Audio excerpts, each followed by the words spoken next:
So the holidays coming right around the corner. I get so many questions from patients on how do I maintain a healthy weight? How do I survive the holidays? When we choose food around the holidays, a lot of it is sentimental, which I get. I grew up making dozens and dozens and dozens of cookies with my mother. We always had them in a big cooler on the back porch. We would make nut rolls, baklava, all of that good stuff. And of course, you have one cookie, then you have another one, and November, December are a blur, and then you have New Year's resolutions in January. So there are some tips now that I'm a nutritionist and I'm much older and wiser, tips to survive the holidays. So you don't have to wear the elastic leggings at Thanksgiving and Christmas and just really feel miserable. It's not worth it. So how do we reach that happy medium with indulging in some sentimental memories with food and making good memories with family, attending the events, and not sacrificing our health, our inflammation, and feeling like crap, right? Because that's what it comes down to. We all know when we don't eat good, there's repercussions, and it's just not worth it. So, just to kind of put it in perspective, a typical holiday meal for most of us, once we start to add up the calories, and you guys know I'm not huge on calorie counting. In all honesty, if it's clean food, chemical free, GMO free, you don't really have to count calories. High protein, high fat, just common sense. Things that our grandparents, great grandparents used to eat.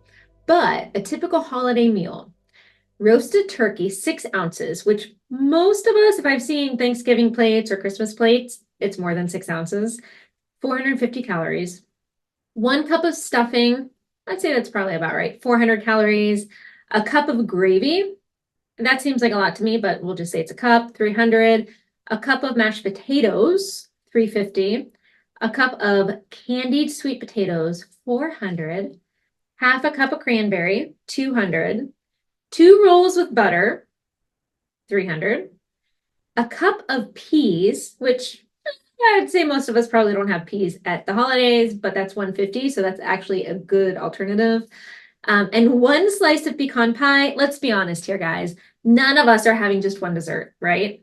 Just skinny slices of pie. We usually have a couple of them or brownies or cookies, but 1 slice of pecan pie, 650 calories. So when you total all that up just for one meal, we're looking at 3,200 calories. Most of us, give or take, 2,000 calories is a good rule of thumb, not trying to lose weight or gain weight. But if you want to lose weight, you have to subtract or burn 500 calories a day to lose 1 pound a week. So that 3,200 really blows your diet and lifestyle right out of the water, right? There are some tips, right? Herbs are fantastic. A lot of medicines are derived from herbs. So one of my favorites that I'll recommend to patients and is really good for insulin resistance, which I've talked about before, is Gymnema Sylvestre. It has a really cool name. This kills sugar cravings. It's been used for centuries. It prevents overeating, binge eating, emotional eating, helps to lose weight. So there's a couple of tricks with that. You can take it as a capsule, especially around the holidays. But what I usually recommend is get a tincture or a liquid of it. Say you're going to a cocktail party or a get-together, and you know there's going to be some sweets there. If you spray just a little bit on your tongue, when you eat something sweet, it's going to taste awful, like plastic. And we used to do this experiment in the office. I would have peanut butter cups or bits of chocolate, have the patient eat one. Oh yeah, they're really good, right? Then put the Gymnema Sylvestre on their tongue and it tastes plasticky, and they 9 times out of 10 spit it out because they can't eat it. It doesn't last forever. It usually just lasts for an hour or two, but that's a nice trick up your sleeve to not indulge in sweet things. The other good one, yes, we put it in pies, but it's also really good as a tea and as a supplement, cinnamon. So this will lower cholesterol, lower blood sugar levels, helps to fight cancer, bad breath, helps with sinuses, boosts brain activity, so many benefits. So supplement wise, you can do as directed on the bottle. I always recommend getting it again from a reputable source. You could always simmer cinnamon bark and make your own teas. You could always mix it in with other things. I really like it, especially around the holidays in my coffee. So I'll just shave. We have whole nutmeg, and I'll get the microblade out and just shave it, or cinnamon. So that's really good to do. And then ginger. Ginger's another one. So pick up some ginger root at the store, and I'll just shave off the skin and just same kind of thing. Put it over something that I'm cooking, or simmer it to make ginger tea. Add a little bit of raw honey.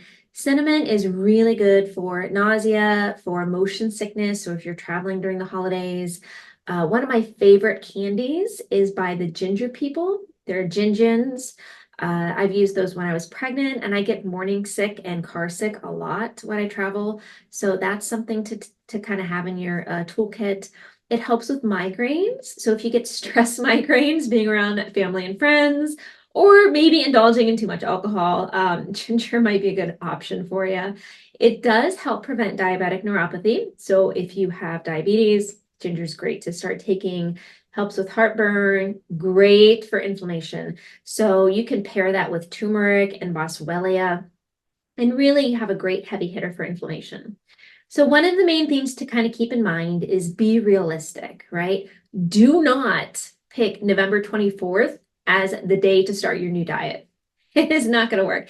And usually what I recommend to patients, if you're going to be making major diet changes, start the end of September, beginning of October, before Halloween comes, because I feel like once October hits, the holidays are a blur. If you've been working on weight loss, aim just to maintain during the holidays. Don't aim to lose weight during the holidays. You just want to keep status quo. And then if you've been incorporating other healthy behaviors such as walking or yoga or meditation, go easy on yourself if you do overindulge. We're all human. The holidays come once a year, so just be kind. Another good tip is to eat before you go to those parties or get-togethers. Just like you don't want to eat before you go grocery shopping, don't arrive at a holiday party famished, because we eat more and we eat faster when we're hungry. And we all know we make really bad decisions at the grocery store when we're hungry. Don't skip meals. Eat breakfast unless you're doing intermittent fasting, which is a whole topic for another day. But have some good protein, some really good fat. That'll help keep you fuller longer. And even that will help to keep cravings at bay. And it'll help give you energy for all your shopping and all your errands. Research actually shows that skipping meals leads to consuming extra calories through the day. And I've noticed that with my husband, especially, if he doesn't eat breakfast and he just kind of is watching his weight and eats light like a salad for lunch, he's famished and overeats when he gets home at night, and then he doesn't know why he's not losing weight. So make sure that you eat breakfast and eat throughout the day. It's okay to say no, right? At parties, we tend to eat or keep eating beyond just because we lose that physical hunger feedback, and we're socially around others. So if we see others drinking or eating, we feel that pressure to do so as well. So this is kind of known as recreational eating. So really just make one small plate that you really want of the foods that appeal to you. Eat slow, taste it, savor every bite. When you're finished, pop a stick of gum or the mints, like the Risewell mints, in your mouth. Get a tall glass of water or a non-alcoholic beverage to sip. My favorite at parties to not drink alcohol is soda water with a splash of cranberry. That way I feel like I'm not missing out. And then do not camp out at the food table or the dessert table. Step away from the food. It'll do you wonders. Another good tip is beware of the liquid calories. Holiday drinks can range from 150 to 500 calories, and those really add up fast. So fruit punches, eggnog is a really big one, spiced cider, some holiday hot chocolates. So just be careful. The brain doesn't sense liquid calories the same way as it does with solid foods. So it's very easy to overindulge. Portions, remember, the only thing that should be stuffed during the holidays is the turkey. So eat just until you're comfortable. Really kind of execute that Hara hachi philosophy. Eat until you're 80% full, because it does take a little while for that brain and stomach to communicate to tell you that you're full.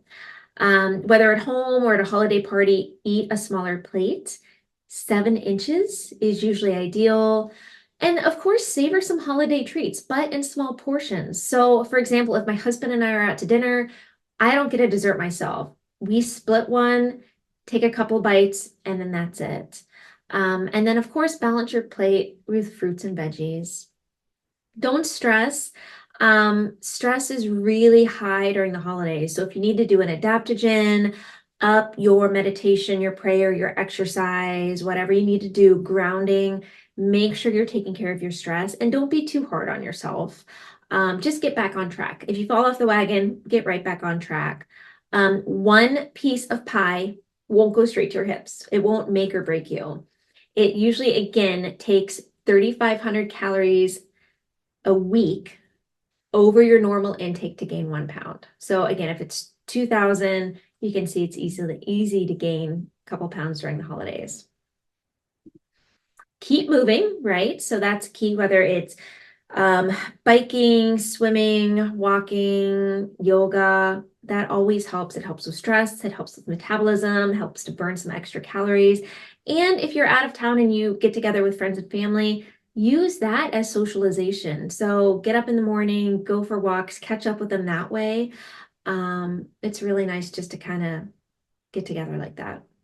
Focus on friends and family again. Make the company of those you love the center of the gathering, not the food. It's not about the food, it's about the company and the memories.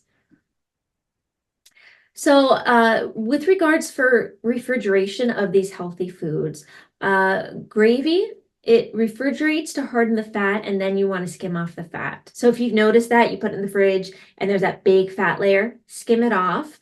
Yes, some of it can be a healthy fat, but if you're watching the calories and watching some content, you want to limit that. That can save 56 grams of fat per cup. Dressing, use less bread, add more onions, add fruits, cranberries, apples, dressing or stuffing. It depends on where you're from with what you call it. Kind of focus on gluten-free grains, right? We want to limit the inflammation. So if you want to bake sugar cookies, do it with the King Arthur gluten-free mix like I do. And then bake 1 or 2 dozen. And when you're out, you're out. Alternatives to sugar, what God gave us, right? So honey, maple syrup. You can do some like sugar alcohols, erythritol, xylitol.